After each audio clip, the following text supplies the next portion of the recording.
संदीप खुद बताते हैं कि वो बचपन में बहुत शरारती हुआ करते थे। उनके एक लाइव सेशन के दौरान उनके पेरेंट्स ने भी इस बात की गवाही दी कि संदीप माहेश्वरी का बचपन शरारतों से भरा हुआ था। बिल्कुल दूसरे नॉर्मल बच्चों की तरह वो भी अपनी छोटी बहन से झगड़ा किया करते थे और उनकी इन सारी हरकतों पर डांट भी पड़ती थी। ना सिर्फ शरारती बल्कि संदीप माहेश्वरी अपने चाइल्डहुड में थोड़े लड़ाकू भी थे। वो खुद कहते हैं कि अक्सर उनकी दूसरों से बहस और मारपीट हो जाया करती थी। अगर किसी ने उन्हें तंग किया है या किसी ने कुछ ऐसा कह दिया है जो उन्हें बिल्कुल पसंद नहीं, तो ऐसी सिचुएशन में वो उलझने से भी बाज नहीं आते थे। हम ये कह सकते हैं कि संदीप माहेश्वरी को पंगा लेने में बड़ा मजा आता था। लेकिन इसके बिल्कुल ऑपोजिट स्कूल में उनकी इमेज उनकी बाहरी इमेज से थोड़ी हटकर थी। स्कूल में संदीप माहेश्वरी को उनके क्लासमेट्स और उनके टीचर एक रिजर्व्ड पर्सन की तरह जानते थे। इस बात को कबूल कर पाना कि आज जो इंसान मोटिवेशनल स्पीकर और पब्लिक स्पीकर की तरह लाखों लोगों के सामने बोलने की और कुछ इस तरह से बोलने की काबिलियत रखता है कि सभी उनकी बातों के कायल हो जाते हैं, क्या वो शर्मीले भी रहे होंगे? पर यही तो बचपन होता है ना सिर्फ संदीप माहेश्वरी बल्कि बहुत से सक्सेसफुल लोगों की कहानी में यह देखा गया है कि वो पहले बहुत शर्मीले और शांत हुआ करते थे।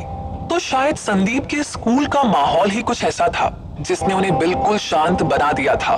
तो अगर दोस्तों की बात की जाए तो संदीप माहेश्वरी आज अपने लाइव सेशंस और यूट्यूब वीडियोस के जरिए दोस्ती का सही मतलब बताते हैं। स्कूल टाइम में उनका सिर्फ और सिर्फ एक ही दोस्त था।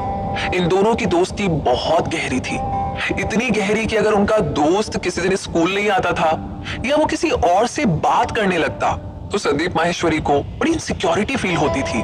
मतलब हम ये कह सकते हैं कि संदीप माहेश्वरी ने अपना एक कंफर्ट जोन बना रखा था जिसमें एक दोस्त के अलावा तीसरे से मिलने जुलने बात करने की कोई गुंजाइश नहीं थी।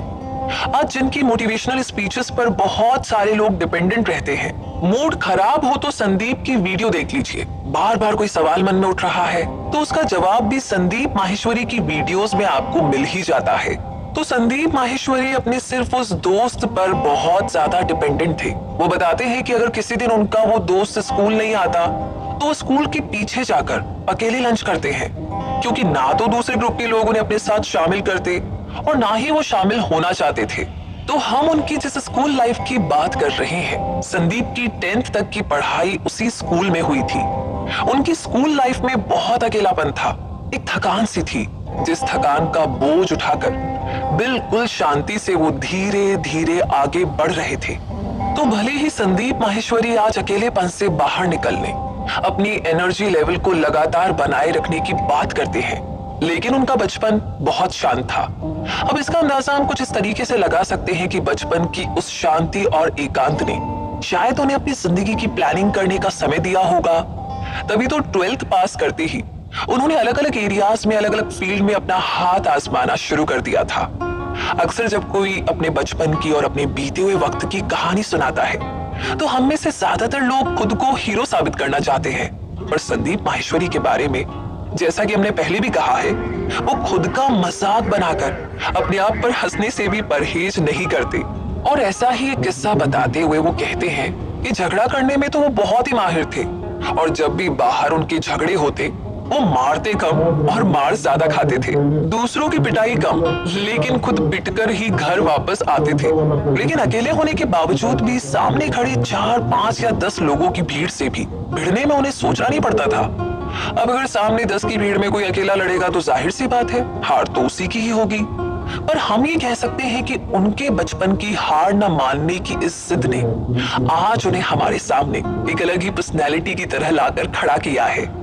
इसी तरह से चलते चलते उन्होंने अपनी 10th की पढ़ाई एक ही स्कूल में पूरी कर ली थी, पर वो समझ चुके थे कि इस स्कूल में जैसी उनकी इमेज है, जैसा इस स्कूल का माहौल है, उसके हिसाब से अगर वो लगातार यहीं पर बने रहे तो उनकी जिंदगी उन्हें आगे बढ़ने और कुछ नया करने का मौका नहीं देगी। और इस एक एहसास ने उन्हें इस डिसीजन तक पहुंचाया कि अब आगे उन्हें अपना स्कूल बदल लेना चाहिए। और संदीप मानते हैं कि यही उनकी जिंदगी का सबसे पहला टर्निंग पॉइंट था, जिसने उन्हें एक ऐसी पर्सनैलिटी की तरह बदलना शुरू किया जो आज हमारे सामने हमें दिखाई देती है और जिससे हम इंस्पायर भी होते हैं। और इसी टर्निंग पॉइंट से संदीप की जिंदगी में उनकी लव लाइफ की भी शुरुआत होती है, जिसके बारे में हम आगे जानेंगे।